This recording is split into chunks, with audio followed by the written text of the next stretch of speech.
Elvita News and Talk. Kantor Grup Media Tempo di Jalan Palmerah Barat, Jakarta mendapatkan kiriman kepala babi pada Rabu 19 Maret 2025. Paket kardus kotak berisi kepala babi tersebut ditujukan kepada wartawan Desk Politik sekaligus host siniar bocor alus politik Francisca Rosana yang akrab disapa Cica. Dan Sabtu kemarin kembali mendapatkan kiriman bungkusan berisi bangkai tikus. Diketahui, program bocor alus diposting di akun media sosial Tempo yang selalu menjadi pusat perhatian netizen dan masyarakat karena terkait dengan perkembangan politik. Lantas, apakah media sosial sudah menjadi benar-benar media alternatif yang informatif dan bagaimana kita semua bisa memahami ini? Kita akan membahasnya bersama dengan pegiat media sosial Mas Jo Prey atau akrab disapa Mas Jo. Elvita News and Talk. Buat Anda yang ingin bertanya, berpartisipasi ditunggu di 0215869.000 seperti biasa. Bisa juga via WA di 0811806543. Mas Jo? Iya, selamat siang Mbak Telni. Iya, Mas Jo. Betapa hebohnya di luar dari memang ini adalah patut diduga tindak pidana bermuatan tindak pidana karena meneror ya. Tapi ini pangkalnya kan memang betapa program tersebut yang di media sosial itu menyerap atau menarik perhatian dari netizen atau masyarakat tanpa mengecilkan arti berita teksnya yang diproduksi oleh teman-teman di media Tempo gitu. Artinya video tersebut, podcast perbincangan Cica dengan teman-temannya itu yang menjadi pangkal perhatian masyarakat tentang ini menjadi kuat gitu. Ada yang mengkait-kaitkannya itu dengan peristiwa belakangan yang mereka hadapi gitu, kiriman kepala babi dan terakhir Sabtu kemarin kiriman bangkai tikus yang kepalanya dipenggal. Iya. Apakah menurut Mas Jo, masyarakat sudah demikian menjadikan media sosial itu yang walaupun platformnya itu diisi oleh teman-teman media mainstream itu sudah menjadi kekuatan sehingga salah satu efeknya seperti ini? Iya Mbak Telni, tentu yang pertama keprihatinan kita terhadap situasi ini ya.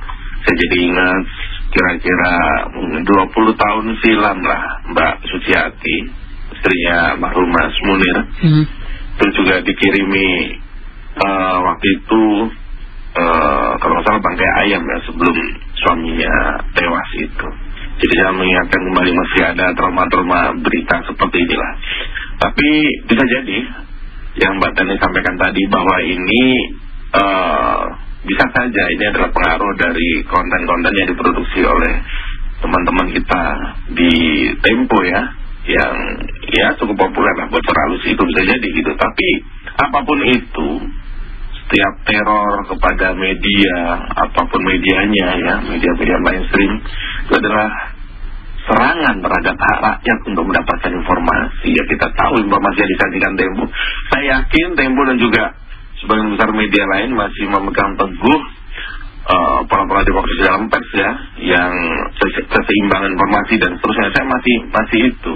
Jadi kalau Tempo mendapat teror seperti ini bukan hanya teror kepada Tempo, tapi juga teror kepada media yang memberitakan apapun yang terjadi di negara kita ini, pemerintahan kita ini. Seperti kita tahu ya, tadinya harapan rakyat adalah kepada keseimbangan itu dipegang oleh DPR. Ketika teman-teman di Senayan sana hanya menjadi tukang stempel, harapan kita keseimbangan itu adanya di media, pilar kelima demokrasi, media massa ini, seperti juga Jasinta misalnya.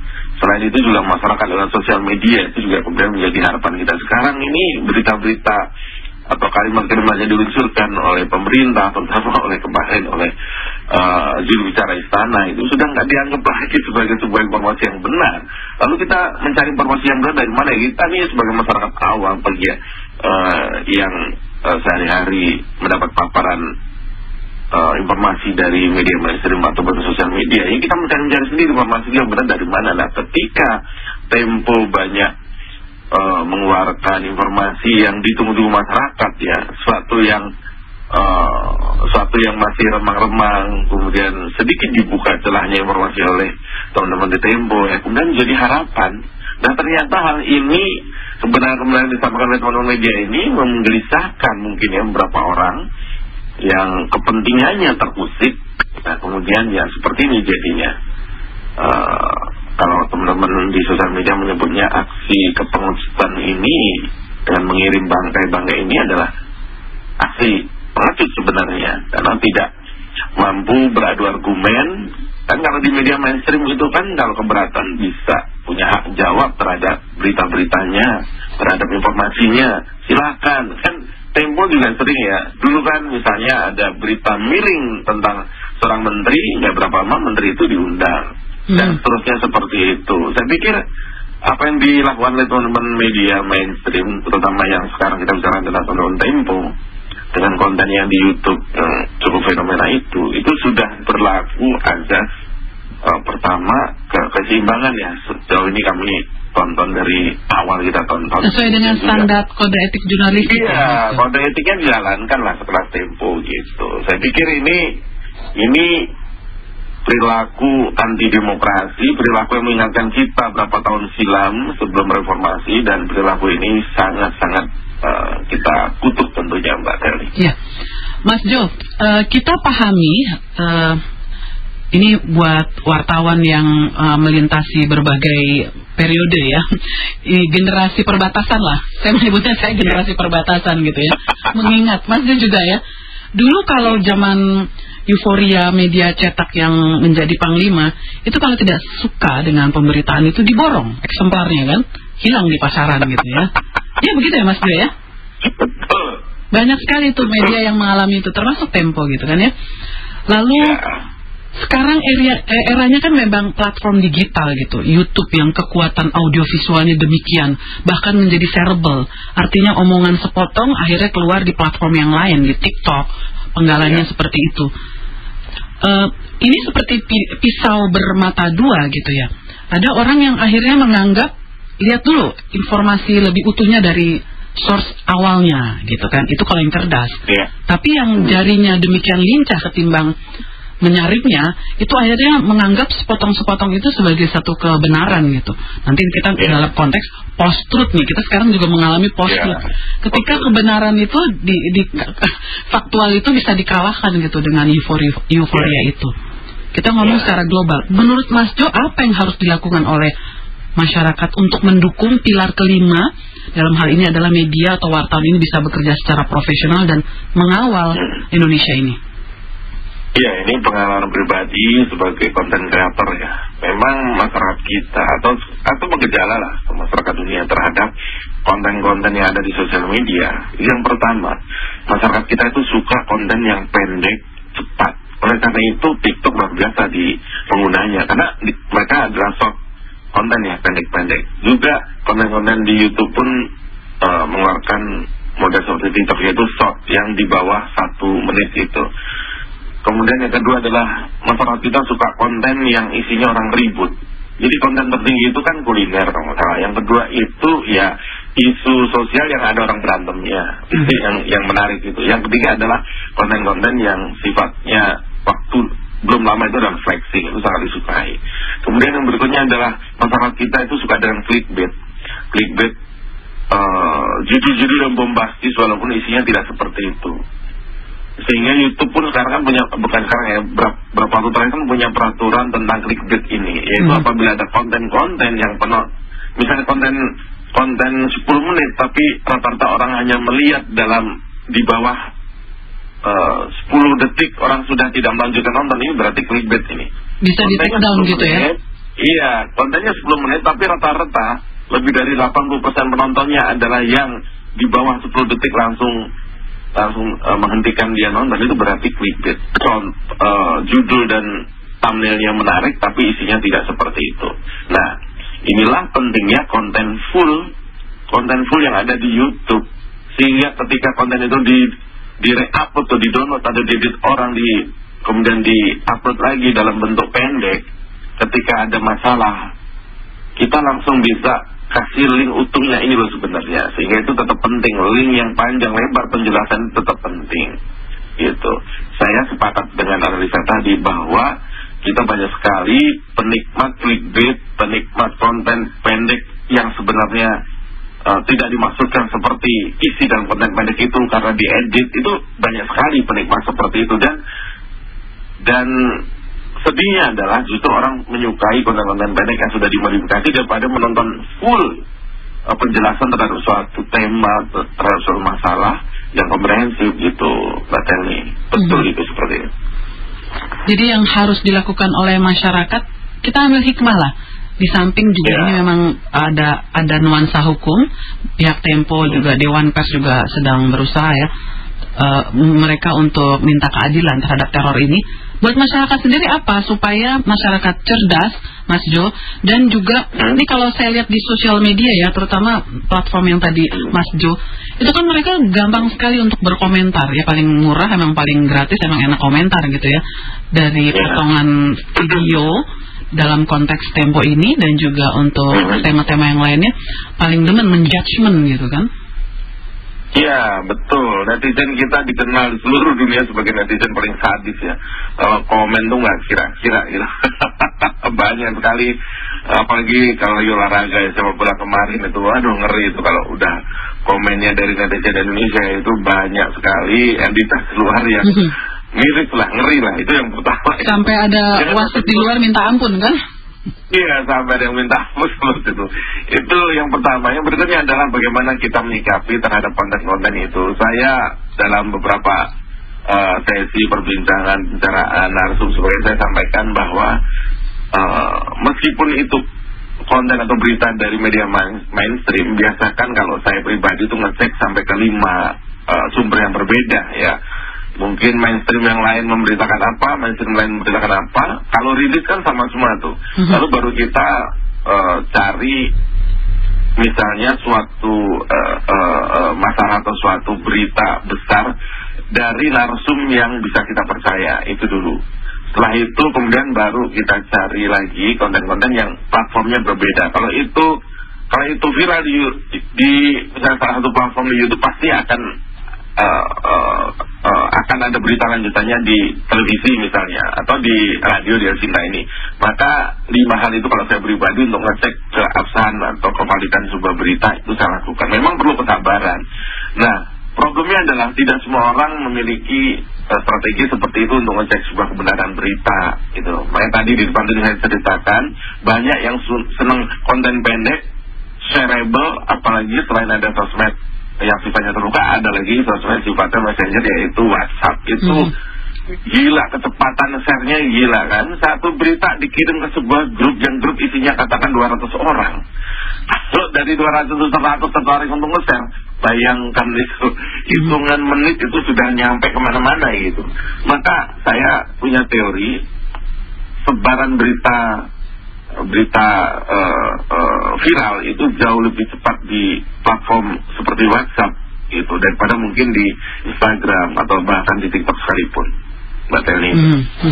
Baik, Mas Jo, ini sudah ada beberapa pendengar yang menuliskan tanggapannya via WA. Saya bacakan dulu ya, biar bisa makin tajam perbincangan kita siang hari ini.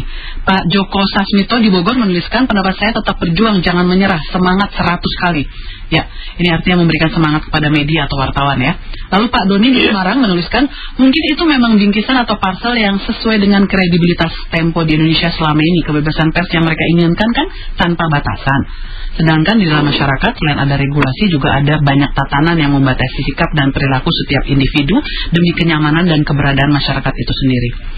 Lalu Pak Raden menuliskan, komentar juru bicara ke Presiden juga tidak mencerminkan seseorang yang ada di lingkungan istana. Ingat, mulutmu harimaumu. Ya, usut tuntas kasus Tempo. Baik, artinya begini, bagaimana masyarakat sendiri memandang media? Kita harus berkali-kali mengingatkan masyarakat juga ya, jangan hanya menyebut media, karena ada media mainstream, ada juga sosial media. Platform sosial media itu bisa siapapun menjadi konten kreator, mengisi berita apapun dengan mengambil A, B, C, langsung dirangkai menjadi produk, entah dia video atau foto dengan narasi dan caption tertentu. Sementara yang kita bicarakan ini adalah Tempo as a media mainstream ya, media yang terverifikasi oleh Dewan Pers dan memang melakukan tugasnya sebagai wartawan, menjadi wartawan dan memproduksi berita di bawah lindungan undang-undang. Mas Jo melihat ini seperti apa? Ada tadi pendapat, bisa jadi Pak Doni di Semarang bukan hanya seseorang yang mempunyai pendapat ini gitu kan. Apakah memang media dalam hal ini mainstream sudah kebablasan tanpa batasan? Saya pikir enggak ya, karena menurut saya apa yang ditampilkan Tempo di YouTube itu adalah bentuk visual dari apa yang kemudian mereka kemas di platform lain, cetak dan seterusnya. Kita memahami itu kayak semacam kita menyebutnya teaser, karena memang lebih detailnya lagi di media cetak berita teksnya kan. Betul, karena mungkin keterbatasan durasi dan lain-lain. Saya pikir kan ada aturan.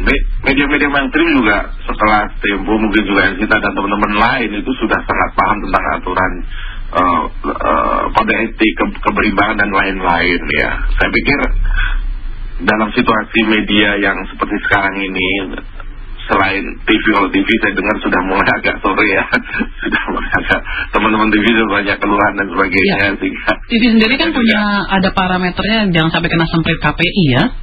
Betul gitu kan, semua rule-nya sudah ada. Saya kalau sampai dengan saat ini masih meyakini bahwa teman-teman di mainstream ini tetap berpegang teguh, karena memang itu adalah rule ya. Saya nggak melihat itu kemudian banyak yang bermain-main di wilayah ketidakberimbangan dan sebagainya. Saya masih berpikir bahwa teman-teman mainstream itu profesional dan berimbang. Seperti tadi sudah saya sampaikan di depan, bahan Tempo pun hak jawab itu selalu diakomodir ya. Dan ini kan untuk sekelas Tempo ini kan sudah kali keberapa mendapat seperti ini ya. Bahkan dulu sudah di-bredel, mungkin teman-teman yang Gen Z belum tahu bahwa Tempo dulu pernah di-bredel, artinya pernah dilarang terbit, dicabut izinnya, karena dulu membuat media itu harus izinnya cukup rumit ya. Saya yakin kita juga mengalami itu. Tapi Tempo itu yang sudah jelas-jelas, dan seperti senior saya Pak GM itu selalu wanti-wanti bahwa kemerdekaan pers itu adalah lambang dari kemerdekaan rakyat sendiri. Jadi kalau pers sudah dapat intimidasi dalam tanda kutip atau teror seperti ini, itu juga melambangkan bagaimana dengan masyarakat yang tidak punya kekuatan, yang bicara hanya mewakili dirinya sendiri, ini akan lebih berbahaya lagi. Apa yang ditakutkan oleh pemerintah, kan sudah ada undang-undang ITE, sudah ada KUHP dan lain-lain. Kalau ada yang melanggar bisa diproses kalau itu perorangan atau sosial media. Kalau media mainstream sudah ada Dewan Pers, dan saya harus memuji bahwa Tempo bergerak cepat tanpa drama yang berlebihan, langsung melaporkan hal ini kepada Dewan Pers dan juga kepada Barreskrim, dan saya dengar juga Kapolri menanggapi hal itu, segera diproses dan seterusnya. Ini saya pikir sudah langkah yang baik ya. Itu Mbak. Ya, Mas Jo, ini sudah ada Pak Henry di Bandung yang akan berbicara langsung di ujung telepon. Kita kasih kesempatan dulu ya. Pak Henry, selamat siang. Terima kasih sudah menunggu Pak Henry. Silakan. Ya, kita dan Mas Jo ya. Ya, ini kita masyarakat harus percaya sama mana lagi sih gitu. Negara makin kacau balau. Mungkin kedepannya nanti kita bersuara udah nggak sebebas sekarang gitu. Kan bukan sekali dua kali. Yang kemarin juga reporter Tempo yang lain kan mobilnya juga dirusak kan, diserang kan. Dulu saya termasuk yang nggak setuju pro sama Tempo gitu. Saat mata saya masih tertutup gitu kan. Setelah yang tahun lalu MK itu terbuka semua, waduh. Saya rasa banyak sekali yang merasakan hal yang sama gitu, tertipu gitu. 10 tahun gitu. Saya sih ngakuin gitu. Berbagai macam berita Tempo, covernya segala macam itu kan lumayan vulgar kan, berani kan dari dulu. Dulu kita yang pendukung Pade itu semua marah loh. Setiap Tempo ngeluarkan liputan gitu, cover-covernya segala macam, termasuk yang opini semua segala macam. Wah, kita semua sangat-sangat kontra gitu. Tapi setelah terbuka yang MK tahun lalu, dan saya yakin bukan cuma saya gitu, banyak sekali pendukungnya Pak Jokowi yang berubah arah. Oh, ternyata aslinya kayak gini. Kita udah merasa tertipu semua gitu. Kita mendukung lah. Ternyata kita selama ini ya dalam tanda kutip ditipu gitu kan. Ternyata selama ini kan kami dibutakan mata hati kami gitu loh. Dengan image orang baik segala macam, itu 10 tahun kami udah tertipu. Saya rasa bukan saya aja, banyak sekali teman-teman saya semua yang udah kecewa berat gitu. Yang masih bertahan itu banyak Mas. Masih memilih buta habis-habisan itu banyak sekali gitu. Saya sampai di DM teman saya, itu berita ngaco tuh dia. Ya lu kan dari sendiri di DM kenapa kayak begitu, kok masih didukung? Itu udah nggak bisa diubah, paling sekarang mereka kecewa tapi diem aja nggak bersuara gitu. Sekarang kita mengkritik aja kan kita dibilang enggak nih sama pemimpin negara tertinggi kita. Ya, baik Pak Henry. Iya, saya rasa sih kalau memang fakta kita harus dukung lah. Kita nggak boleh mendukung orang buta lah. Ada yang salah masa kita harus dukung. Terima kasih. Terima kasih Pak Henry sudah memberikan pendapat dan juga unek-uneknya. Kita dalam posisi azas praduga tak bersalah, belum ada informasi secara official ini pihak mana yang bertanggung jawab memberikan kiriman ini. Tidak juga pihak-pihak tertentu yang menjadi ganjelan sebagian besar masyarakat, pihak A, B, C, termasuk juga yang disebut oleh Pak Henry. Iya, intinya yang baru sementara ini kita duga orang yang tidak suka dengan pemberitaan atau perbincangan di siniar tersebut ya, di podcast tersebut. Didugaan sementara, tapi belum tahu dari sekian banyak tema yang diangkat dari yang mana. Ini kan banyak sekali kan yang dikritisi oleh teman-teman di media mainstream tersebut. Jadi mungkin tanggapan atau unek-uneknya Pak Henry bisa ditanggapi oleh Mas Jo dalam posisi bagaimana masyarakat banyak yang seperti Pak Henry mau percaya bagaimana gitu kan. Sementara ada media mainstream yang juga dianggap oleh sebagian orang lagi berjuang juga untuk mendudukkan keadilan ini. Betul. Ya, jadi saya cukup bisa merasakan apa yang dikatakan oleh Pak Henry ya. Tapi kita masyarakat ini harus benar-benar sekarang ini dipaksa untuk berpikir waras ya di situasi yang memang sebut saja agak miring ini ya. Kalau kemudian kita sudah sedikit dalam tanda kutip putus asa terhadap pencarian kita terhadap berita-berita yang benar yang menyikapi situasi sekarang ini, yang harapannya tadinya kepada tokoh-tokoh para dulu itu kita sangat menanti obrolan-obrolan berkualitas dari para aktivis-aktivis, tapi ternyata aktivis juga sudah banyak yang diam dalam tanda kutip.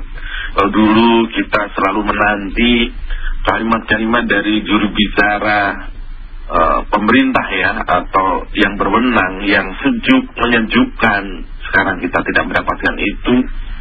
Dulu juga kita sangat menanti ada influencer-influencer besar yang netral, yang bisa menyampaikan sesuatu yang sebut saja berimbang itu tadi. Dan ketika itu tidak ada, harapannya ya ke media massa mainstream seperti Sinta, Tempo, Kompas dan lain-lain.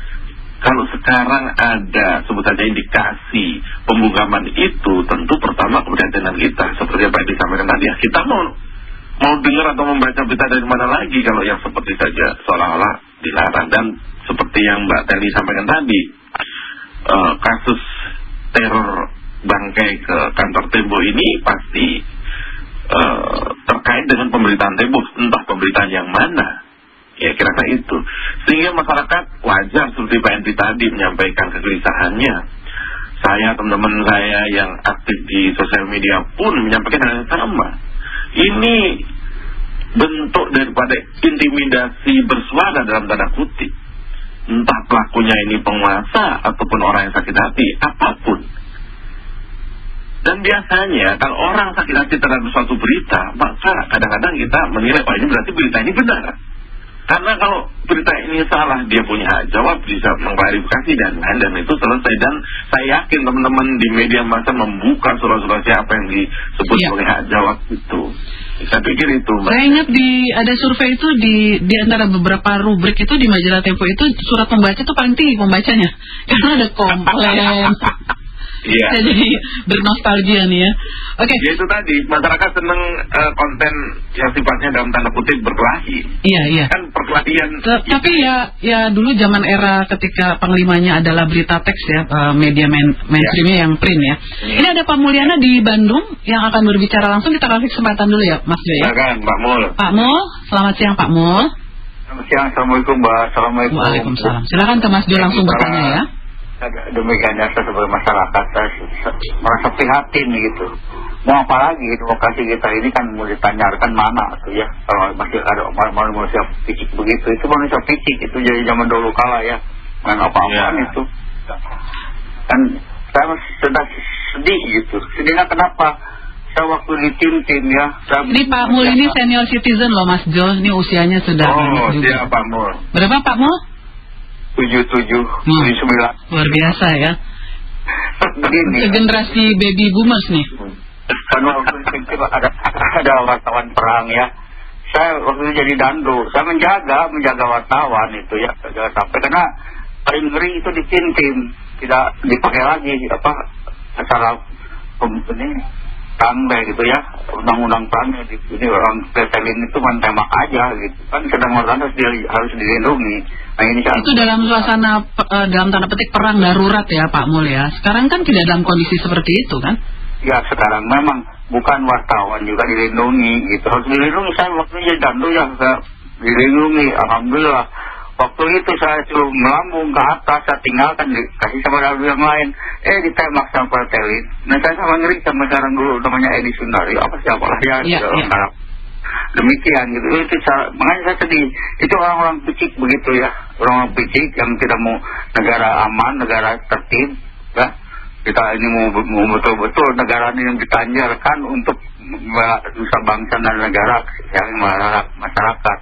Ya, makanya Pancasila kelima tidak akan, kalau begitu terusan tidak akan terlaksana ya.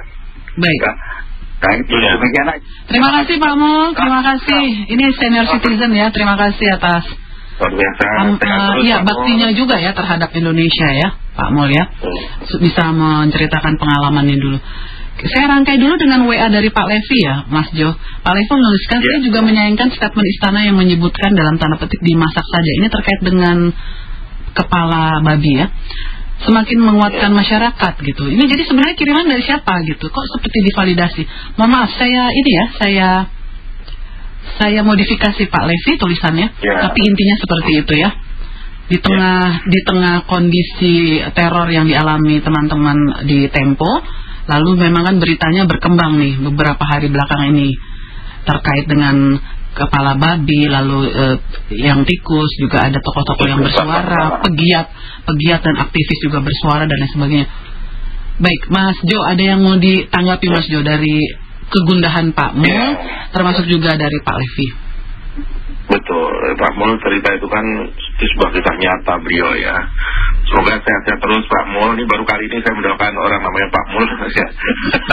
Semoga sehat-sehat saja. Mulyana ini namanya. Iya, ini yang masyarakat bingung ini mau percaya sama siapa lagi gitu ya. Betul. Kasus teror terhadap Tempo ini Mbak Telni, ini sekarang sampai dari semalam hingga pagi ini saya pantau sosial media itu yang ramai justru karena komentar dari juru bicara istana yang katanya masak aja itu kan ya, karena yang dikirim tanpa bumbu ya gimana masaknya kan gitu. Kan harusnya kalau ngirim mau dimasak ngirimnya dengan bumbu lengkap dengan kompornya ya. Iya. Saya yakin ini juru bicara istana juga nggak mungkin ya, itu hanya sekedar ngejok aja mungkin ya, walaupun ini tentu menyakitkan dari korban atau dari pihak yang merasa diteror. Tapi maksud saya begini, media apapun yang terjadi, ingat ya dulu ketika terjadi huru-hara tahun-tahun 65 itu, yang pertama diamankan oleh pemerintah itu adalah media ya, TVRI, RRI terutama.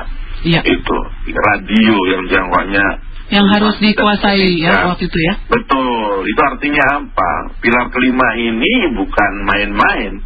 Mereka adalah yang bisa berbicara dengan legal ya, karena memang media massa, berbicara memotret situasi yang kemudian bisa dipertanggungjawabkan. Saya sedikit cerita. Jadi ketika 2005-2006 ada gempa di Jogja, saya masih tinggal di sekitar Jogja. Itu kita lari kalang kabut, seluruh masyarakat kabur dari Jogja ke arah Solo, dan itu jumlahnya banyak sekali. Itu karena mendengar isu bahwa tsunami sudah sampai ke Candi Prambanan. Semua orang panik, bayangkan. Kan kita baru saja tahun sebelumnya ada tsunami Aceh itu. Iya. Berlari ke arah timur berarti ya? Betul. Tahu nggak apa siapa yang menyelamatkan teman-teman kita tuh? Bahkan ada yang lagi mandi langsung kabur tanpa busana, dan itu saya melihat dengan mata kepala saya sendiri. Saya juga ikutan kabur dengan mobil bersama keluarga saat itu. Tahu nggak yang menyelamatkan apa? Apa tuh, Mas? Yang menyelamatkan adalah ketika saya berinisiatif di dalam mobil itu kita setel radio, dan ada satu radio yang keras sekali bersuara. Ini kita nyata.